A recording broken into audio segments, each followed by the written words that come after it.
Hi, everybody. My name is Al Cycli, and I am an attorney in the Miami office of Shook, Hardy & Bacon, where I chair the firm's privacy and data security practice. And joining me today on our first privacy and data security chat are Coleman McCarthy, and we also have Tatiana Rice from our DC office. Coleman, Tatiana, you want to introduce yourselves real quick? Yeah, hey everybody, this is Coleman McCarthy. I'm an attorney in our KC office. I do mostly privacy and data security work. We thought we'd put this chat together here just to kind of put out a little bit of substantive comment. Hopefully it's a little entertaining for people during these crazy times. As you can see, we're all kind of informal here. We're hoping to keep it pretty light with this and still give you some substantive comment. So hope you enjoy. And hi, everybody. My name is Tatiana. I am an associate in the DC office, just as Al had said. I do mostly data security, data privacy, and e-discovery work. And a lot of that kind of plays in a lot of different roles in litigation. So I'm really excited to talk today kind of about what's been going on in the States and what we've been seeing. All right, thanks, guys. So yeah, as Coleman said, this is going to be pretty informal and also fairly short. It's really going to be something we try to do every so often just to kind of keep people apprised of what's going on. It is no doubt going to pale in comparison to Coleman's amazing tracker email, which brings people up to speed on developments in the law with humor and wit and charm. This, at least from my perspective, is not going to be any of those things. Maybe I'm going to have to rely on Coleman and Tatiana to add all of the humor and the charm. Coleman, I've been working with marketing and IT to get some buttons here in my house so we can turn this into kind of a morning radio show. And I'm missing the sad trombone button right now, but it's coming in the future. I'm joking, of course, but hopefully. Oh, maybe we can give away a gift certificate to Starbucks for the 10th caller. Sunday. Right. So, Coleman, you want to talk a little bit about what's been going on now in the state legislatures with everything that's happening with COVID? Yeah, it's been a crazy time. So, this early part of the year is the normal legislative session for most states. I mean, there's some that go all year, they go 2 years, whatever. But a lot of states get what they need to get done here in the first few months. And this virus has had a huge impact. The National Conference of State Legislatures has this really nice website that provides updates on all this. And there are over 20 states right now that are kind of paused, adjourned, putting stuff off for now until, later in April or May or even the summer. So a lot of the bills that we've been looking at and tracking, they're still alive technically. We don't know exactly what's going to happen because all these state legislatures have kind of paused. There are a few states that have already adjourned for the year, like Washington, Oregon, Idaho. But as far as, across the nation, things are mostly on pause. But we're keeping an eye on that as we go too. And what have you been seeing, like just from a big picture perspective? With CCPA going into effect early this year, I think the thought was we'd to see a bunch of states follow that route. And I mean, did you see that in terms of the type of legislation that's being introduced? Oh, yeah. Yeah. I mean, this year we saw, I look back through our spreadsheet that we keep, and I counted about 18 states that introduced some sort of comprehensive privacy law. I mean, it ranges from, just kind of an opt-out law to something that's much more comprehensive like CCPA or GDPR. So there have been a lot of states this year who have introduced those kinds of bills. But like last year where we saw a lot of activity, stuff really isn't going anywhere. And I think it really speaks to the kind of dynamic where the CCPA has kind of set the standard, and there are state legislatures who are really interested in also getting that kind of law on the books, but there's a lot of pushback as well. So, just because we're seeing all this activity doesn't mean these laws are going to get enacted. And, we're not seeing them really getting pushed along. Washington State is a great example. Last year, they had a big privacy bill on deck that we were all hearing about, and it looked like it was going to pass, and then it died at the last minute. They resurrected that bill kind of in an updated form this year, and it still couldn't pass. So, we see these bills, but we're not seeing any actually get anywhere. But I'd say, there are. I remember. Yeah. I was going to say, I remember last year when Washington's law didn't pass, it was really close, and it was sort of right at the deadline. And the thought was, oh, it's definitely going to happen next year. And it seems like it died even more quickly this year. I mean, were there any changes to the law or something, or just maybe states are thinking, let's see what happens with California first before we do something more significant? I don't know. Yeah, with the Washington bill in particular, it really came down to the private right of action.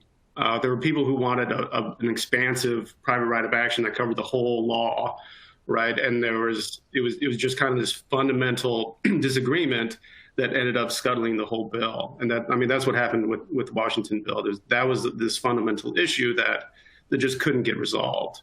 With other bills in other states, they just can't get much traction. I mean, there's New York is an example here where they've introduced, I think, multiple different versions of comprehensive privacy bills, and I don't think any of them have really had any kind of legs. So it kind of varies state to state, but in Washington state in particular, there was that one issue that people were butting heads and just couldn't come to agreement on.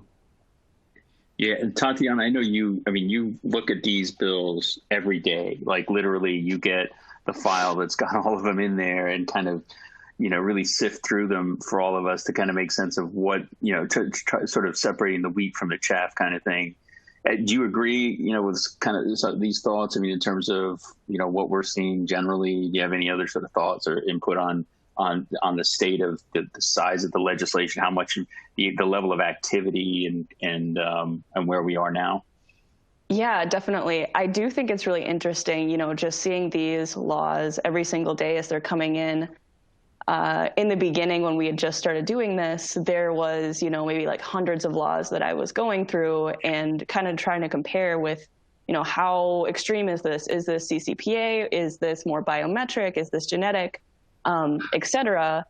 And now just seeing it kind of dwindle in terms of, COVID and everything. But beside the point, it is kind of fascinating trying to see these states really copy the CCPA. And even I'm seeing a lot of CCPA amendments trying to go through in California right now, just because they're still trying to work in how they're developing this law as well. Yeah.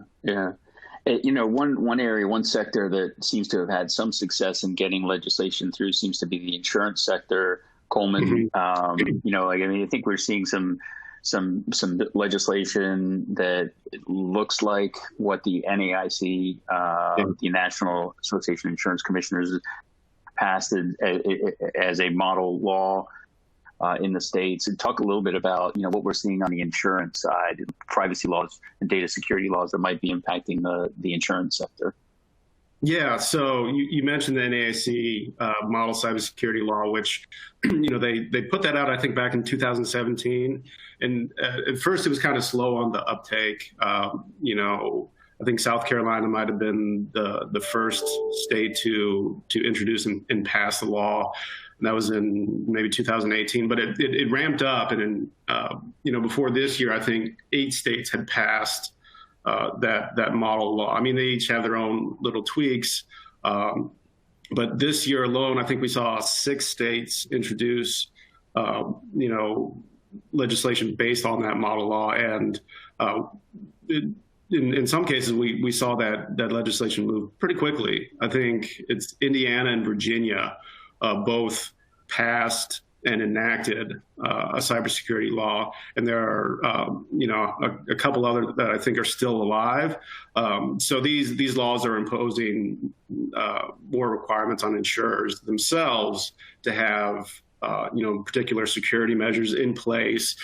There's also not notification obligations to insurance commissioners if the insurance company has a data incident. So these are laws specifically aimed at insurance companies. If those companies are operating in those states, they're going to have to really take a look at their cybersecurity measures and see what they need to do to kind of up their game to meet those laws. Yeah, and it's an important point for people who are listening or watching this is that these laws govern insurance company themselves. And so if your business and you're concerned, for me, the laws do govern the insurance companies, not necessarily sort of the insureds, right? So I mean, but these are of course very important laws for those in the insurance industry. Another area that we've seen some activity is with respect to biometrics, which seems like we've seen a ton of activity on that front. And of course, we know that like the gold standard, if you want to call it that, or the rusty bucket. Gold standard. Somebody called Al the dean of the biometric defense. So, yeah, right, exactly. That is Melissa Siebert. That is all Melissa Siebert in our Chicago office. But yeah, I think what we did see there, obviously the major law is the Illinois Biometric Information Privacy Act, and so we saw a significant number of bills introduced that would have tried to amend the law. One of them would have applied a 1-year statute of limitations to the private right of action. Another would have removed the private right of action altogether. Those failed or appeared to be failing. The plaintiff's bar, the defense bar is trying to provide some clarity as to what does it mean to violate the law. Is it every time that somebody puts their finger on one of these devices? Is that considered a violation? Is it just one violation per individual? So there was a bill that was introduced that would have clarified that to mean, a single collection of biometric information is all that you could sue for a violation. And then there's also a bill that would limit the recovery of damages to just the actual damages instead of including the statutory $1,000 or $5,000 amount.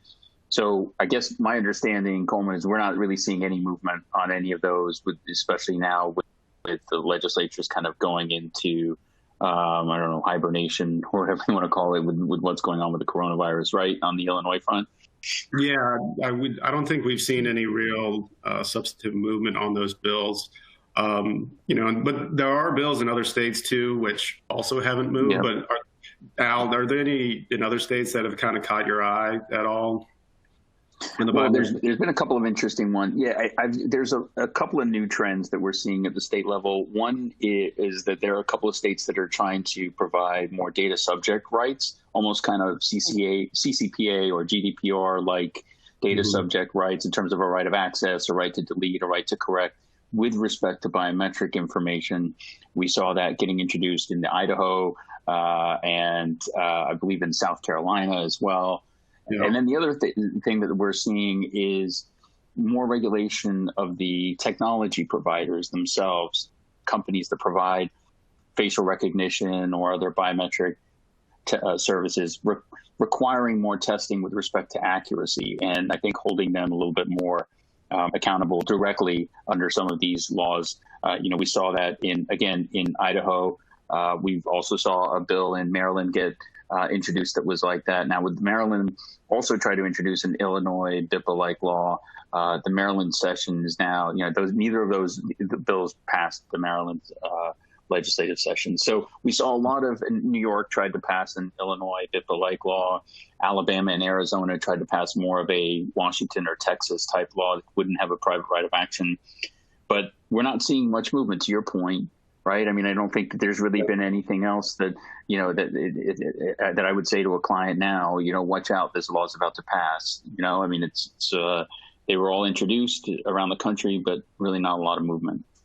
Yeah. And I think, you've mentioned a few states that I think we've seen quite a lot of activity from. And, I think Tatiana probably has better handle on this than we do, because she gets to sift through all the laws. Tatiana, what states do you think you've seen the most activity from on the privacy bill front? Yeah, definitely. So as you had mentioned, we're seeing a lot in the states that you might expect. So that would be Illinois, New York, New Jersey, Maryland, and as I discussed before, California, as it relates to some of those amendments to the CCPA. And we're seeing the laws be everywhere. They're comprehensive, like the CCPA, and they're also biometric, they're genetic, there are some states who are even going so far as to try to grant certain constitutional privacy rights, that would go beyond like the Fourth Amendment or anything else like that. in a lot of cybersecurity, data breach, insurance privacy. It's all over the board, to be honest. What are you seeing on the data breach? Yeah, go ahead. Yeah. That was one that I was going to jump in on too. I couldn't. Go ahead. Yeah. Sorry. So Coleman, go ahead. on data breach, there is a lot of states passing laws or trying to amend their laws to have more stricter requirements. So since the beginning of the year, I think we had identified at least 8 states who had introduced legislation in this realm. And of course, we know New York's SHIELD Act, I believe, was just passed, if you can correct me. Yeah. Yep. Went into effect recently, I think. Yeah. But otherwise, in terms of states that are just introducing amendments, I'm seeing these generally falling into 2 categories. So one, there are some states that seem to be maybe more helpful to businesses in their cybersecurity practices, meaning they're being offered affirmative defenses for having reasonable security measures. And then on the other hand, there are bills that we're seeing that are just generally more strict. So this means that they are imposing lower thresholds for when you need to be notifying the Attorney General and consumers. So for example, in Missouri, we saw an amendment that was introduced that went from, it was previously 1,000 people, and now it is, if a breach affects 250 people. That's a huge gap. And we're also seeing, in terms of other restrictions, broader definitions of personal information that would be affected in a breach to notify those people, and then just shorter turnaround time. So a lot of different restrictions that are going to be a lot tougher for businesses if these are passed. And I think we just saw recently that, I think it was in California, where they're trying to pass an amendment that would extend the breach notification law to data stored in blockchain, I think. You're right. Yeah, I mean, everything's blockchain all the time now. It's right. The rage. So it's something I wouldn't be surprised if other states kind of started going along that route as well. Yeah. So Coleman, I got to ask for 2 questions. Number 1, are those real books that are behind you? And number 2, if they are real books, which is your favorite of all the ones that you've read? They I have no books behind me. I've got a printer, and that's it. Go ahead. They are real, and I have read every single one. I don't know if I could put my finger on one favorite book. My favorite author, if anybody cares, is Gene Wolfe. And if you haven't read Gene Wolfe, you haven't read literature. Oh, wow. Yeah. So put that on my list. That's the kind of additional content you get from us here on That's right. We get recommendations on what books to read as well. So I don't know. Any closing thoughts from anybody about privacy in general? Yeah, I mean, I guess the last thing I'd say is I've noticed now, even with people working remotely, there's an increased use of teleconferencing software. And so think about that, when you're about the privacy and data security considerations as you're implementing some of those solutions in your enterprise. And, we've seen a class action lawsuit and regulatory enforcement actions against Zoom now relating to some privacy concerns. And now data security concerns, perhaps. So, these are all areas to watch if you're in-house counsel and you're rolling out these solutions for some of your employees. We've got a pretty good alert on our website. Go check that out on privacy with teleconferencing. That's going to be getting posted in the next day or 2. So that was the only closing thought I had. Anybody else? Yeah. Okay. So go ahead. Yeah. 2 thoughts about state privacy bills. The first is the New York Digital Tax Act, or Digital Advertising Tax Act. It's kind of more privacy adjacent than privacy focused, but that's the bill that wants to add a tax on top of targeted advertising, which could have a huge effect. So that's something we're definitely going to keep an eye on, and something a lot of companies should keep an eye on. And the second thought is there are 2 states, Arizona and Georgia, that have introduced resolutions that basically say, we're in favor of a federal privacy bill, which, it's not going to have any real effect, but it's interesting to see actual states trying to give up their ability to regulate something in favor of a federal approach. So just a couple of things I thought were fun and wanted to point out. Tatiana, anything from you? I think we covered it all. Great. Or at least as much as we could. All right. Well, thanks everybody. And go ahead. Take us out. Take us out, Coleman. Thank you, everybody. If you stopped watching after 10 minutes, I don't blame you at all. We'll be back again with whenever we can come up with a topic that we can speak substantively and intelligently on, which hopefully it'll only take about a week before we find that. So thank you.